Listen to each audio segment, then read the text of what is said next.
প্রকৃতির কোলে যেন লুকিয়ে আছে এক রূপকথার জগৎ। গত 4 দশক ধরে স্টুডিও জিবলি আমাদের উপহার দিয়েছে টোটোরো, প্রিন্সেস মোনোনিকো ও স্পিরিটেড এভার মতো কালজয়ী চলচ্চিত্র, যেগুলোর প্রতিটি ছুঁয়ে গেছে হৃদয়ের গভীরে। এসব গল্পের জাদুকরী দৃশ্যপট যদিও কল্পনার, তবু তার শিকড় রয়েছে জাপানের বাস্তব কিছু গ্রাম, ঘন সবুজ বনভূমি ও ছলছল ঝর্ণাধারায়। 23টি ফিচার ফিল্মে জিবলির আঁকা ল্যান্ডস্কেপ দর্শকদের নিয়ে গেছে এমন এক দুনিয়ায় যেখানে কল্পনা আর প্রকৃতি মিলেমিশে একাকার। আর এই ল্যান্ডস্কেপের অনুপ্রেরণা এসেছে জাপানের বাস্তব কিছু স্থান থেকে।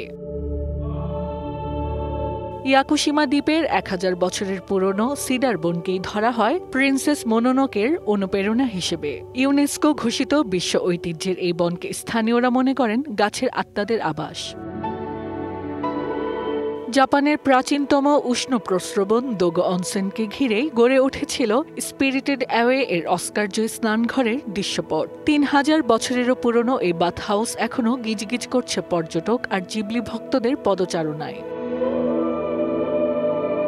আর মাই নেইবার টোটোরোর জাদুকরী বনের পটভূমি এসেছে টোকিওর কাছে সায়ামা হিলস থেকে। এখানে আছে টোটোরো ফাউন্ডেশনে সংরক্ষিত টোটোরোস ফরেস্ট। তবে ঐতিহ্যবাহী এসব স্থানকে নগরায়ণের থাবা থেকে রক্ষা করতে নানান উদ্যোগ নিচ্ছেন স্থানীয়রা। স্টুডিও জিবলি শুধু গল্পই বলেনি, সংরক্ষণ করেছে প্রকৃতির সৌন্দর্য আর জাপানের লোকজ সংস্কৃতি। ফলে এই স্থানগুলোতে জিবলির জাদু এখনো বেঁচে আছে প্রকৃতির ভেতরেই। বলাই যাচ্ছে মানুষের সাথে প্রকৃতির এই মেলবন্ধনই বোধহয় জিবলির চলচ্চিত্রকে এক অনন্য করে তুলেছে। 4 দশক পেরিয়েও তাই দর্শকদের কাছে আজও এর আবেদন অমলিন। Hasna Akter, DBC news desk.